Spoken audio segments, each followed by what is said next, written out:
আমার যখন জ্বর থাকে তখন আমি ভাবি যে একটা কাঁথা মোড়া দিয়ে ঘুমায় থাকবো, বাট সেটা অ্যাকচুয়ালি পসিবলই হয় না, কারণ যেহেতু সংসারটা আমার, তাই রান্না বান্না আমাকেই করতে হবে। আর আমি জ্বর থাকলেও আমাকেই রান্না করে খেতে হবে। ওই দিন অনেক বেশি জ্বর ছিল অ্যান্ড আমার অনেক নুডলস খেতে ইচ্ছে করতেছিল। হ্যাঁ, জ্বরের মধ্যে আমার অ্যাকচুয়ালি নুডলস খেতে ইচ্ছে করতেছিল। কি করবো, তো একটা বাবু আছে এখন, তো বাবুকে সুন্দর করে ঘুম পাড়িয়ে এই জ্বর নিয়ে, মানে 103 ডিগ্রি জ্বর নিয়ে আমি নুডলস রান্না করতে গিয়েছি। ভাবো একবার আমার কি অবস্থা। আমি হচ্ছে সবজিটাকে আগে সুন্দর করে কেটে নিয়েছি। এখানে আমি গাজর দিয়েছিলাম, তারপরে হচ্ছে আলু কেটে নিয়েছি, আর একটা বাঁধাকপি কিছুটা কেটে নিয়েছি। বলতে গেলে আমি রান্না করতে গিয়ে দেখি বাসায় ডিম নেই, আর একটা মাত্র ডিম আছে। তো এখানে আমাকে একটা মাত্র ডিম দিয়ে রান্না করতে হবে।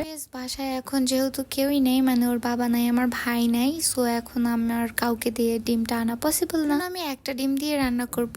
তো ওরা যখন এসে খাবে বলবে যে একটা ডিম কেন দিয়েছো, এই কথাটা বলবে। যেখানে আমি সব কিছু একসাথে সিদ্ধ করতে বসিয়ে দিয়েছি। আমি প্রথমেই হচ্ছে সবজিটা 2 মিনিটের মতো আগে জাল করে দিয়েছি। হচ্ছে আমি নুডলসটা দিয়ে আরো 2 মিনিটের মতো সুন্দর করে জাল করে নেব। আর আমি একদমই এটাকে বেশি জাল দিব না, কারণ আমার আস্ত আস্ত খেতে অনেক বেশি ভালো লাগে। এরপরে ফ্রাই প্যানের মধ্যে ওই একই প্রসেসে তেল, মরিচ, মানে পেঁয়াজ দিয়ে সুন্দর করে এটাকে সর্টে করে ভেজে নিব।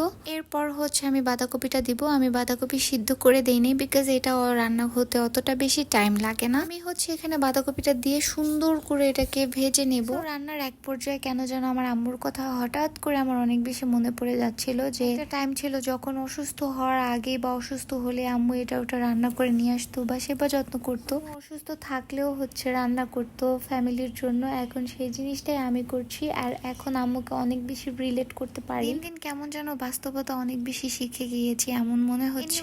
রান্নায় ফোকাস করা যাক। তো আমি সুন্দর করে একটা ডিম এখানে ভেঙে দিয়েছি। এর মধ্যে একটা টেস্টিং সল্ট আমি দিয়ে দিয়েছি, যেটা ম্যাগির সাথে ছিল। আর তারপর সুন্দর করে আমি বাঁধাকপির সাথে এটাকে মিক্স করে নিব। বাঁধাকপির সাথে মিক্স করার পর এখানে আমি আর একটা ম্যাগি নুডলস এর যে মশলা থাকে সেটাও দিয়ে দিয়েছি। আর সুন্দর করে দেওয়ার পর এটাকে আমি 1 মিনিটের মধ্যে সুন্দর করে থাকবো। আর এরপর হচ্ছে আমি এর মধ্যে নুডলসটা দিয়ে দিচ্ছি। এখন আর কোনো তেমন কাজ নেই, এখন সুন্দরভাবে এটাকে মিক্স করতে হবে। তো এখানে আমি সুন্দর করে সবকিছুকে একসাথে মিক্স করে নিচ্ছি। তো এরপর সার্ভ করার পালা। অ্যাকচুয়ালি বাসায় হচ্ছে বুটের হালুয়াও বানানো হয়েছিল। এটাকে সার্ভ করে আমি হচ্ছে বুটের হালুয়াটা ফ্রিজ থেকে আনতে গিয়েছিলাম। এনিওয়েজ ভিডিওটা হচ্ছে অনেক বেশি লং হয়ে গিয়েছে, তাই আর লং করবো না। তো সবাই ভালো থাকো, সুস্থ থাকো, অ্যান্ড আল্লাহ হাফেজ।